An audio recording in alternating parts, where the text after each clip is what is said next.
Chapter 8.9 Early Sobered Adolescentman. The species, the first half of Homo habilis' reign, 2.4 to 1.4 million years ago. The individual now, 12 and 13 years old. Here in the book appears a drawing by Jeremy of an adult with a knitted brow and angst-ridden face, sitting on a rock in deep thought, reminiscent of Rodin's The Thinker, while a wide-eyed, innocent-looking child labelled Our Moral Conscience looks on and points a finger at the adult, exclaiming, "You're bad." The early sobered adolescent stage of humanity's adolescence signals the end of childhood and represents the time when we fully encounter the sobering imperfections of life under the duress of the human condition. Throughout childhood, we saw how the frustration with being criticised for searching for knowledge continued to increase until, in late childhood, the child's exasperation and resentment caused him to angrily lash out at the injustice of the world. What happens at the end of childhood is that the child realises that physical retaliation doesn't make any difference, and that the only possible way to solve the frustration is to find the reconciling understanding of why the criticism he is experiencing is not deserved. Of course, as just pointed out in paragraph 731, the more upset developed in the human race as a whole, the more children also became worried by the upset in the world around them. While resigned adults became accomplished at overlooking the hypocrisy of human life because of its human condition confronting implications, children in their naivety could still see it. They asked, "Mum, why do you and Dad argue all the time?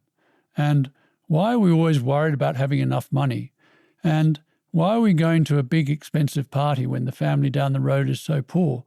And why is everybody so lonely, unhappy and preoccupied? And why are people so fake and artificial? And why is the only thing people talk about when they meet each other is such superficial things as the weather or the football? And what is religion? And why do people pray? And who is God? And why do people make awful jokes? And why are there wars?" As the following cartoon called Calvin and Hobbes by Bill Waterson poignantly depicts below paragraph 740. And why are there pictures about sex everywhere? And why did those people fly those planes into those buildings? And the truth is, these are the real questions about human life, as this quote by the Nobel Prize-winning biologist George Wald acknowledges. The great questions are those an intelligent child asks, and, getting no answers, stops asking.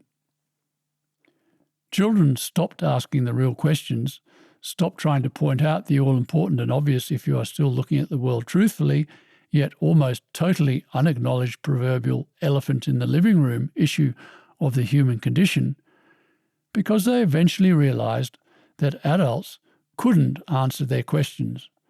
And, more to the point, they were made distinctly uncomfortable by them. In 1844, the novelist George Eliot, the pen name of Mary Ann Evans, wrote that childhood is only the beautiful and happy time in contemplation and retrospect. To the child, it is full of deep sorrows, the meaning of which is unknown.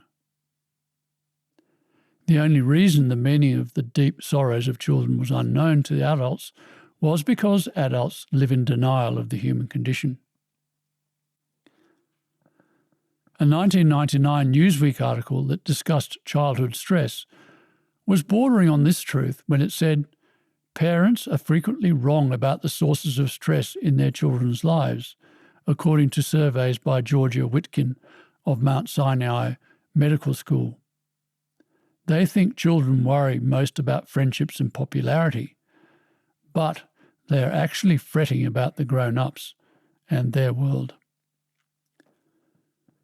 The author Antoine de Saint-Exupéry articulated the child's point of view beautifully in his celebrated 1945 book, The Little Prince, when he had the little prince say, "Grown-ups are certainly very, very odd." Resigned and unresigned minds have lived in two completely different worlds. They have been like different species, each almost invisible to the other.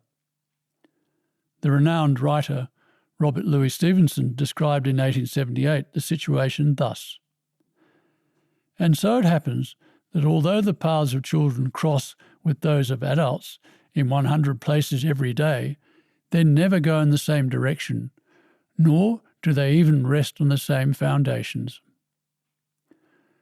So, in the final stages of childhood, it was not only the issue of the imperfections of their own behaviour that so troubled children, but also the issue of the imperfections of the human condition-afflicted world around them.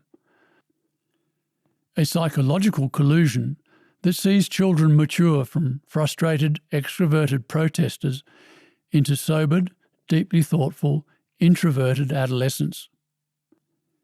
It's a very significant transition in our psychological journey from the relatively human condition-free state to the very human condition-aware state that is actually recognised by the fact that we separate those stages into childhood and adolescence. A demarcation even our schooling system reflects by having children graduate from what is generally called primary school into secondary school at 12 to 13 years of age.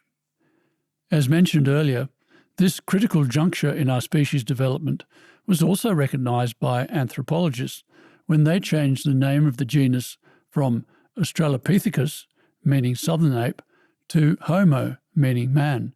Childman, the Australopithecines, became adolescent man, Homo. And so it was in the lives of the earliest Homo, Homo habilis, that this deeply introspective, thoughtful and sober state of mind would have existed.